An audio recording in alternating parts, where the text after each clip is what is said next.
तो स्टूडेंट्स चलिए सीखते हैं सिंपल डिफ्यूजन के मैकेनिज्म को एक छोटे से वीडियो के थ्रू।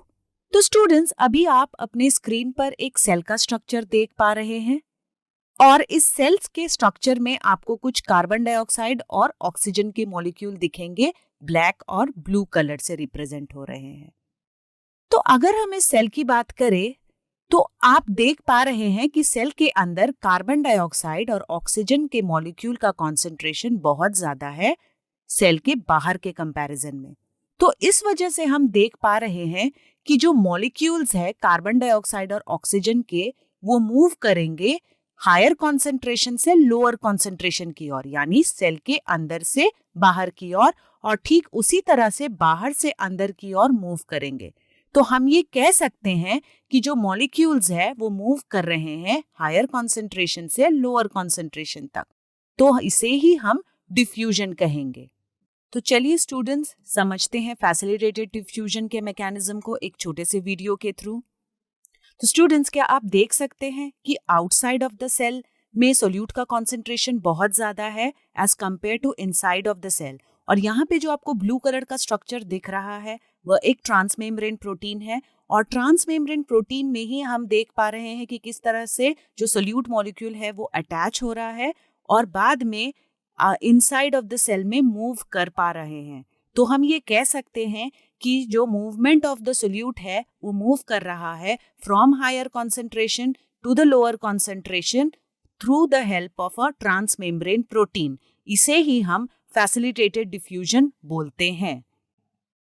तो स्टूडेंट्स चलिए समझ लेते हैं ऑस्मोसिस के प्रोसेस को एक छोटे से वीडियो के थ्रू। और जैसा कि आप जानते हैं ऑस्मोसिस प्रोसेस जो है वो पैसिव ट्रांसपोर्टेशन को रिप्रेजेंट करता है। तो चलिए देखते हैं। तो स्टूडेंट्स जब हम ऑस्मोसिस की बात करते हैं तो मन में ये सवाल आता है कि ऑस्मोसिस होता क्या है। तो चलिए जानते हैं। ऑस्मोसिस एक प्रोसेस है जहां पे हम मूवमेंट ऑफ वाटर देख पाते हैं from higher concentration to lower concentration through a semi permeable membrane. तो अब हम एक एग्जाम्पल देख लेते हैं जहां पे आपको एक कंटेनर दिख रहा है जो दो हिस्सों में डिवाइडेड है और दोनों ही हिस्सों में आपको अलग अलग टाइप के सोल्यूशन मिलेंगे। एक तरफ है कॉन्सेंट्रेटेड शुगर सोल्यूशन और दूसरी तरफ है डाइल्यूट शुगर सोल्यूशन। तो अब हम ये देख पाएंगे कि जो वाटर है वो डाइल्यूट शुगर सोल्यूशन से कॉन्सेंट्रेटेड शुगर सोल्यूशन की ओर मूव कर रहा है, यानी हायर वाटर कॉन्सेंट्रेशन से लोअर कॉन्सेंट्रेशन ऑफ वाटर पे मूव कर रहा है एक सेमी परमिएबल मेम्ब्रेन के थ्रू। और जब ऐसा कुछ हो पाता है तो तब उसे हम ऑस्मोसिस कहते हैं। तो स्टूडेंट्स ऑस्मोसिस का जो कॉन्सेप्ट है अभी आपको क्लियर हो गया होगा कि किस तरह से डाइल्यूट शुगर सोल्यूशन जिसपे पानी की मात्रा ज्यादा है और कॉन्सेंट्रेटेड शुगर सोल्यूशन जिसमें पानी की मात्रा कम है, जिसकी वजह से वो मूव कर रहा है। और इसे हम कह सकते हैं कि जो वाटर है वो हायर कॉन्सेंट्रेशन से लोअर कॉन्सेंट्रेशन की ओर मूव कर पा रहा है through a semi permeable membrane. तो स्टूडेंट्स चलिए जान लेते हैं सिंपल डिफ्यूजन और ऑस्मोसिस में क्या डिफरेंस है।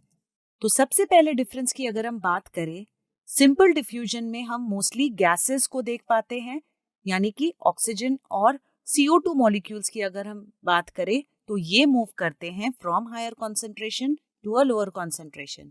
अगर हम ऑस्मोसिस की बात करें तो यहाँ पे मोस्टली हम वाटर मॉलिक्यूल्स की बात करते हैं, वो मूव करते हैं from higher concentration to lower concentration. Second difference पे आते हैं। सिंपल डिफ्यूजन की अगर हम बात करें तो यहाँ पे सेमी परमिएबल मेम्ब्रेन प्रेजेंट हो भी सकता है या फिर नहीं भी हो सकता।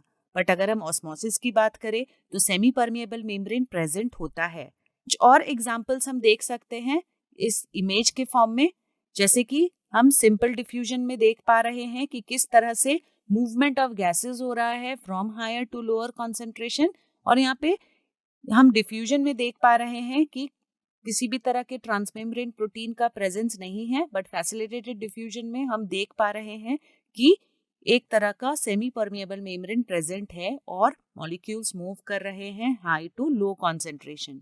हम दूसरे इमेज की बात करते हैं ऑस्मोसिस के लिए।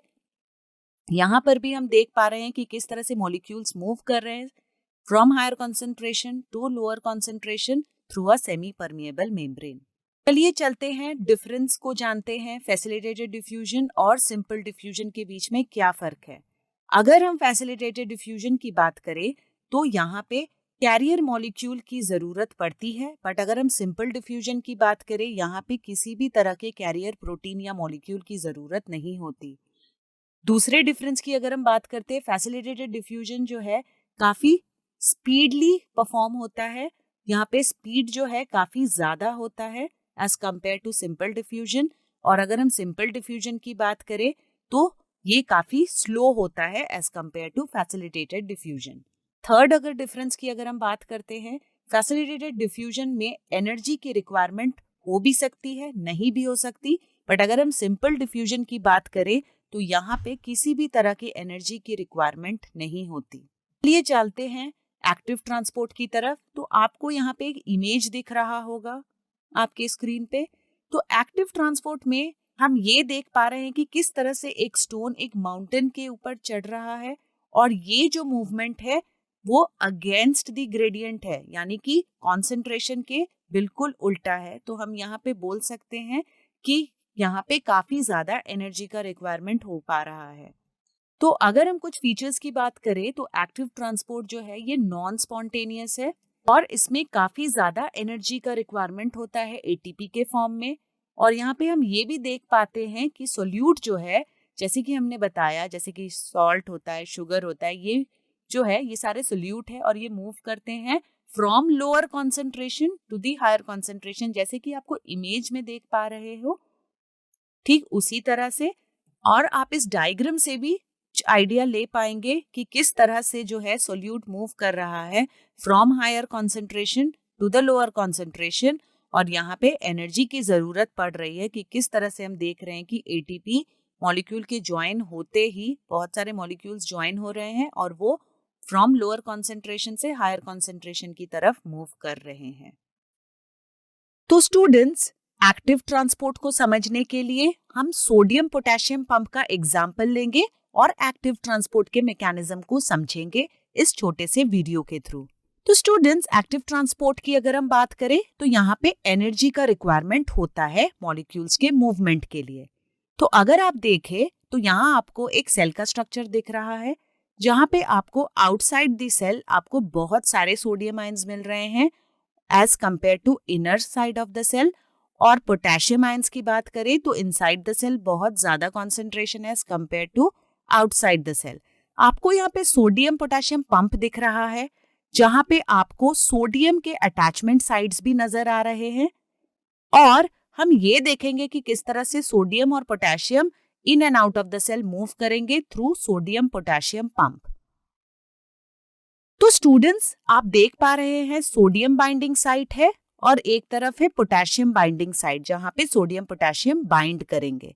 तो आप देख पा रहे हैं कि सोडियम अटैच कर रहा है अपने बाइंडिंग साइट पे और साथ ही एटीपी की जरूरत पड़ रही है और सोडियम जो है वो मूव कर रहा है from lower concentration to higher concentration, जैसे कि आप इस वीडियो पे देख पा रहे हैं। ठीक उसी तरह से हम पोटेशियम को भी देखेंगे। यहाँ पे 2 पोटेशियम आयन अटैच किए अपने बाइंडिंग साइट पे और एनर्जी की जरूरत पड़ी और ये पोटेशियम आयन सेल के अंदर आए which is from lower to higher concentration। तो हम एक्टिव ट्रांसपोर्ट पे ये देख पा रहे हैं कि किस तरह से सोडियम और पोटेशियम आयंस का मूवमेंट हुआ from lower concentration to higher concentration, ताकि बैलेंस बना रहे सेल के अंदर भी और सेल के बाहर भी। तो इसे ही हम एक्टिव ट्रांसपोर्ट कहेंगे जहां पे हमें खूब सारे एनर्जी की जरूरत पड़ रही है और इसी तरह से जो है सोडियम पोटेशियम आयन का मूवमेंट हो पा रहा है। और हम सोडियम पोटेशियम पंप का ही एग्जाम्पल लेके एक्टिव ट्रांसपोर्ट को समझ चुके हैं।